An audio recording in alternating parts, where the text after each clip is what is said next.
Bismillahirrahmanirrahim. Assalamualaikum warahmatullahi wabarakatuh. Perkenalkan, saya Mithaul Khairon sebagai moderator dari kelompok 7, di mana kami akan menyampaikan sebuah pemaparan materi, yaitu tentang pengaruh good corporate governance terhadap kinerja perusahaan pada perusahaan manufaktur yang terdaftar di Bursa Efek Indonesia.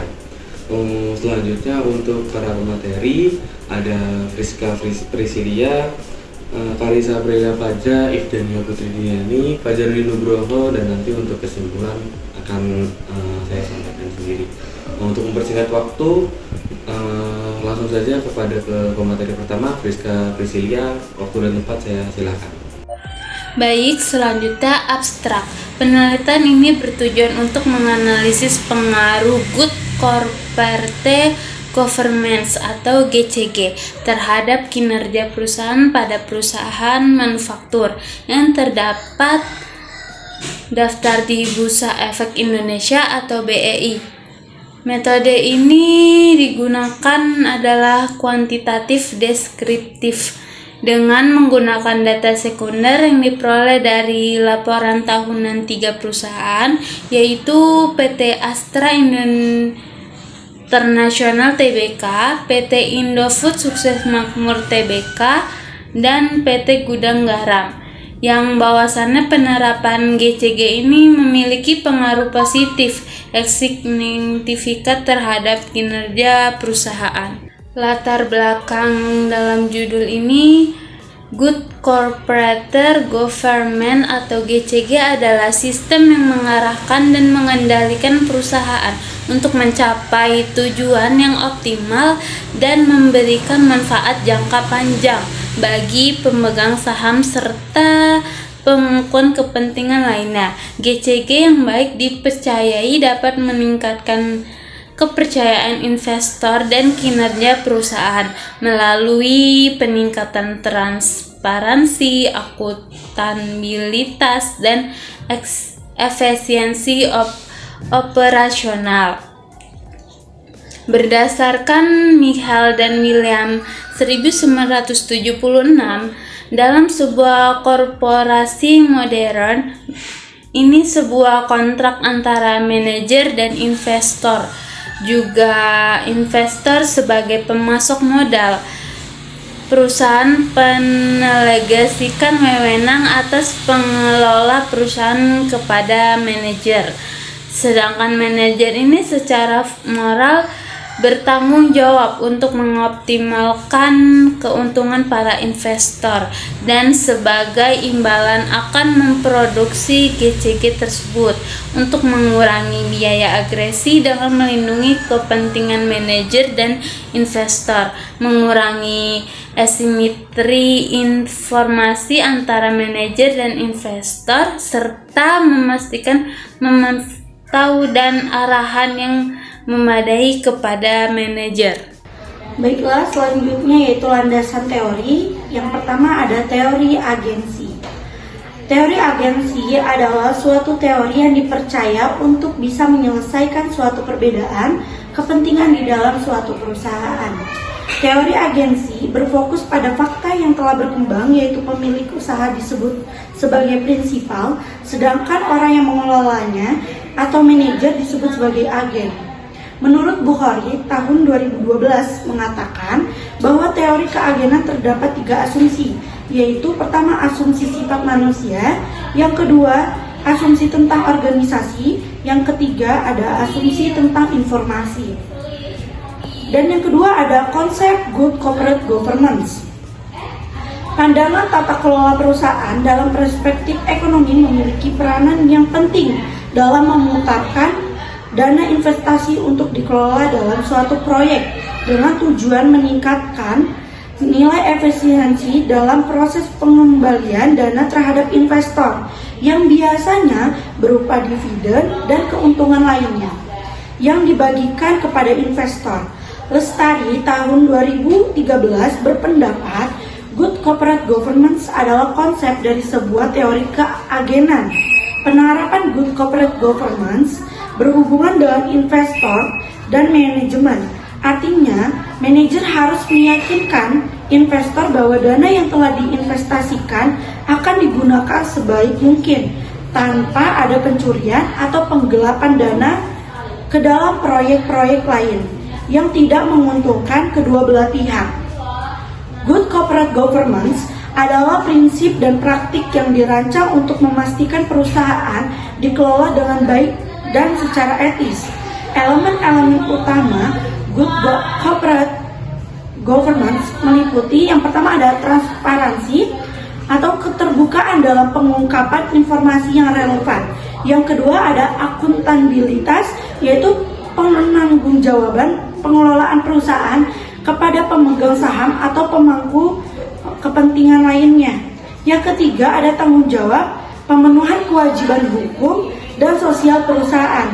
Yang keempat ada independensi, yaitu pengelolaan perusahaan yang bebas dari konflik kepentingan. Yang kelima yaitu kewajaran perlakuan yang adil terhadap semua pemegang saham. Dan selanjutnya yang ketiga yaitu indikator kinerja perusahaan. Kinerja perusahaan dapat diukur dengan berbagai indikator keuangan, meliputi seperti yang pertama ada return of equity atau ROE, mengukur laba bersih yang dihasilkan dari setiap unit ekuitas, atau ROE on equity merupakan salah satu rasio keuangan yang penting dalam menganalisis kinerja suatu perusahaan. ROE juga mengukur kemampuan perusahaan dalam menghasilkan laba bersih dari setiap ekuitas yang dimiliki oleh pemegang saham. Faktor-faktor yang mempengaruhi ROE, yang pertama ada efisiensi operasional, yang kedua ada leverage keuangan, yang ketiga margin laba bersih, dan yang keempat ada pajak. Nah, selanjutnya yang kedua yaitu ada return on asset atau ROA, yaitu mengukur efisiensi penggunaan aset perusahaan untuk menghasilkan laba. Return on asset atau ROA juga merupakan salah satu rasio keuangan yang penting dalam menganalisis kinerja suatu perusahaan. ROA mengukur efisiensi perusahaan dalam menggunakan asetnya untuk menghasilkan laba. Faktor-faktor yang mempengaruhi ROA, yang pertama ada efisiensi operasional, yang kedua ada struktur modal, yang ketiga ada margin laba, yang keempat ada tingkat pajak, dan yang kelima ada pengelolaan aset. Selanjutnya yang ketiga yaitu Tobin Squee, yaitu mengukur nilai pasar perusahaan dibandingkan dengan nilai buku asetnya. Tobin Squee adalah konsep yang diperkenalkan oleh ekonomi James Tobin pada tahun 1969 sebagai alat untuk mengukur nilai pasar suatu perusahaan dibandingkan dengan nilai buku asetnya. Faktor-faktor yang mempengaruhi Tobin Squee, yang pertama adalah performa bisnis, yang kedua ada inovasi, yang ketiga ada reputasi dan merek, yang keempat ada kondisi industri, dan yang terakhir ada kebijakan dividen. Materi selanjutnya, metode penelitian. Yang pertama, desain penelitian. Penelitian ini menggunakan penelitian kuantitatif deskriptif dengan data sekunder yang diambil dari 3 laporan keuangan perusahaan manufaktur yang terdaftar di BEI 2018 sampai 2022. Yang kedua, populasi dan sampel. Populasi penelitian ini adalah seluruh perusahaan manufaktur yang terdaftar di BEI. Sampel penelitian dipilih secara purposive sampling, yaitu PT Astra International Tbk, PT Indofod Sukses Makmur Tbk, dan PT Gudang Garam Tbk. Yang ketiga, teknik pengumpulan data. Data dikumpulkan dari laporan tahunan perusahaan selama periode 2018 sampai 2022 yang mencakup informasi mengenai penerapan GCG dan kinerja keuangan perusahaan. Yang keempat, teknik analisis data. Data dianalisis menggunakan teknik analisis deskriptif dan regresi linier untuk menguji pengaruh GCG terhadap kinerja perusahaan. Baik, saya akan melanjutkan materi yang selanjutnya, yaitu hasil pembahasan. Hasil penelitian menunjukkan bahwa penerapan GCG yang baik dapat meningkatkan kinerja perusahaan manufaktur. Penerapan Good Corporate Governance pada perusahaan manufaktur yang terdaftar di Bursa Efek Indonesia menjadi sangat penting untuk memastikan transparansi, akuntabilitas, dan perlindungan terhadap kepentingan pemegang saham. dan pemangku kepentingan lainnya. Secara umum, penerapan GCG dalam konteks perusahaan manufaktur di BRI mencakup beberapa aspek kunci. Pertama, penerapan prinsip-prinsip GCG melibatkan membentukkan struktur organisasi yang efisien dan transparan. Kedua, implementasi GCG juga melibatkan keterbukaan informasi dan pengungkapan yang tepat waktu. Selanjutnya, aspek penting dari penerapan GCG adalah adopsi praktek pengawasan internal yang kuat. Selain itu, penerapan GCG juga mencakup penerapan kebijakan dan praktik yang memperhatikan kepentingan semua pemangku kepentingan perusahaan, termasuk pemegang saham, karyawan, pelanggan, dan masyarakat.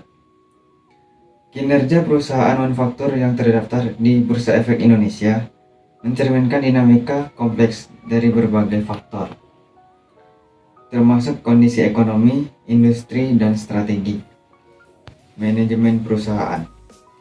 Secara umum, kinerja perusahaan manufaktur dievaluasi melalui beberapa indikator kunci, seperti pertumbuhan penjualan,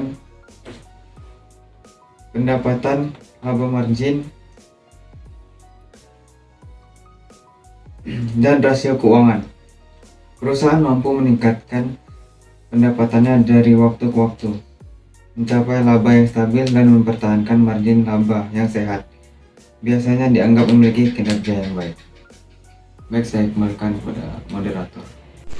Baik, terima kasih kepada pemateri sebelumnya. Terakhir, saya ingin menyampaikan kesimpulan pada jurnal yang kita buat pada kali ini, yaitu penelitian ini menyimpulkan bahwa GCG memiliki pengaruh positif yang signifikan terhadap kinerja perusahaan pada perusahaan manufaktur yang terdaftar pada Bursa Efek Indonesia. Penerapan GCG yang baik dapat meningkatkan keuangan perusahaan melalui peningkatan transparansi dan akuntabilitas.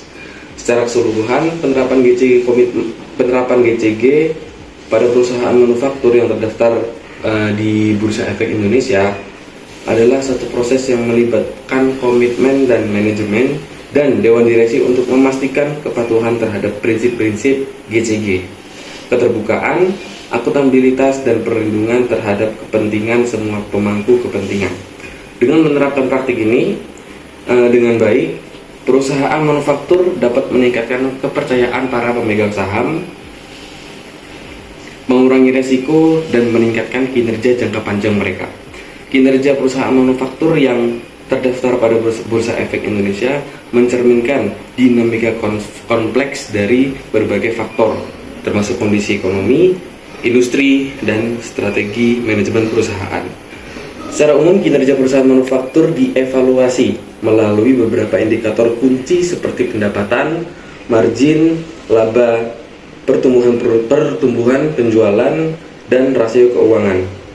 Perusahaan yang mampu meningkatkan pendapatannya dari waktu ke waktu, mencapai laba yang stabil, dan mempertahankan margin laba yang sehat, biasanya dianggap memiliki kinerja yang baik.